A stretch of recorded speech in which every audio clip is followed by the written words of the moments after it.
Josh Myers, Jaden Reed, Christian Watson, Dontavian Wicks did not participate were Kobe Wooden, Devontae Wyatt, and Nelton Jenkins.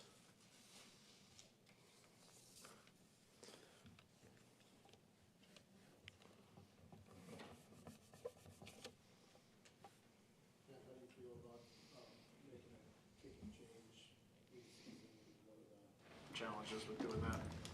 Well, I think the challenges are just getting him acclimated, obviously, just the whole operation. But he's an experienced guy and certainly have confidence. Obviously, wouldn't have done it if we didn't. Does it change game these days, to have a reliable guy like that or a proven guy like that? Not necessarily. We'll see how the week goes, but I mean, this is the National Football League. You expect whoever you send out there to go out there and make the kicks. You guys kicked today? We did. Looked great. How aggravating has it been for you the past year and a half? You just said it, it's the National Football League. You expect to make kicks, not being able to get this thing where that expectation is kind of just what it should be. Yeah, I mean, it is what it is, right? You got to find different ways to win games. It never comes down to just a guy either making or missing a kick. Usually, there's usually a lot of things that are within your control that lead up to maybe whatever the situation may be. So it's never just one thing. Certainly, when you're in those positions where you have opportunities to score points and it comes down to field goal, the expectation is that you're going to make it, but that's not always the case, and that's for 31 other teams as well. When Brian brought the thought of signing him, did you have to do some research or feel comfortable with Brandon as a person and whatever's going on? No, we talked about it, and we came to that conclusion together.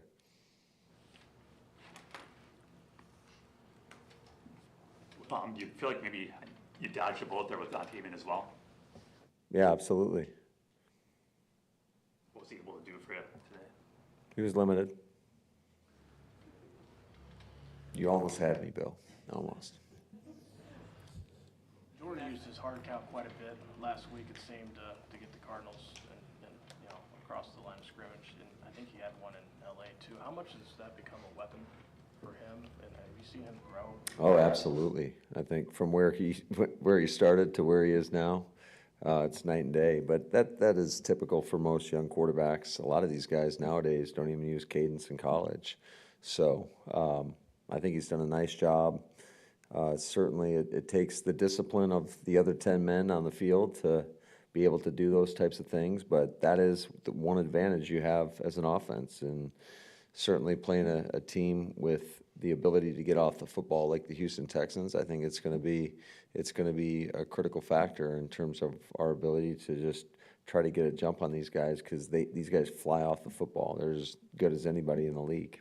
You want to give us a glimpse on where it started, just how much work it actually gets put into getting a hard count to where you can use it? Well, yeah, I think the guy before him was pretty good at it, and it's just taking ownership of that, and that's something that really comes down to the players, in my opinion. You can stress it all you want as a coach, but ultimately the players gotta take control of that, and that's something we definitely do not micromanage. I'm not telling them when to hard count, when not to.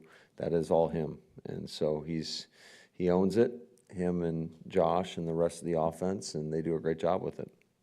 Matt, what do you think it is about Stroud that's allowed him to be so good so quickly, so early in his career?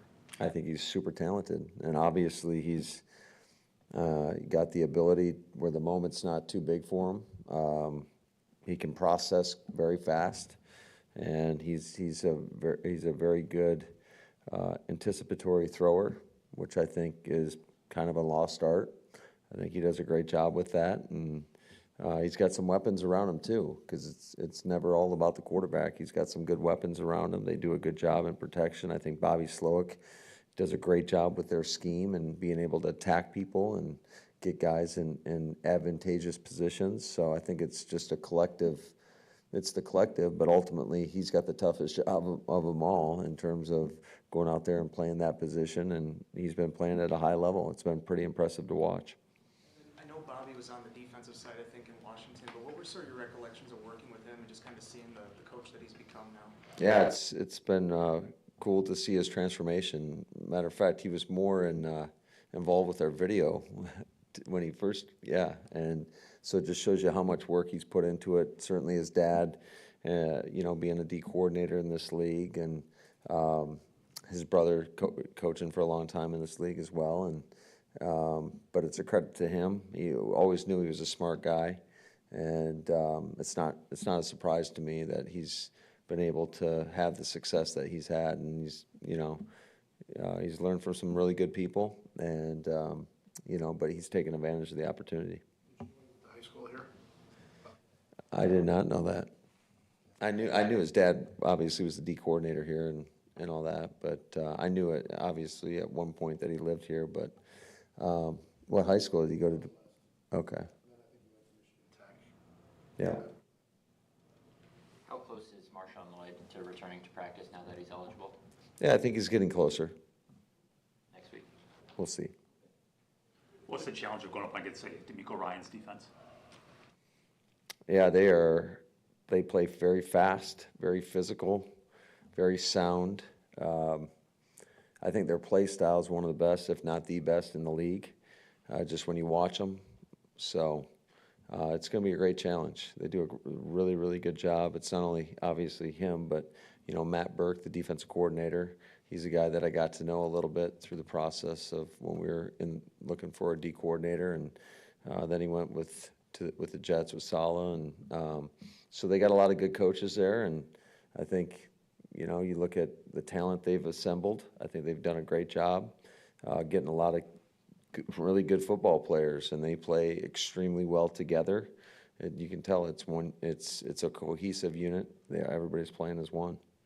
Quite a bit of QB debate before the draft last year when CJ was coming out between the top two guys in the draft. I know you had your own stuff going on, so I don't know how much you watched tape of him, but are you surprised at all at how well he kind of just came in and took the lead by storm? Not really. I mean, he was pretty talented coming out, so it's not a shock to me. What have you thought of what Will Anderson Jr. has been able to do for them? Yeah, he is a problem. He's another one of the problems that they got. So there's a lot of guys. He's just so disruptive, and he's relentless too. I just love his play style. I mean, he's going to come off the ball. He's going to fight you every snap. He plays the game the way it's meant to be played. That's good. Thank you, guys. Thanks. Thanks.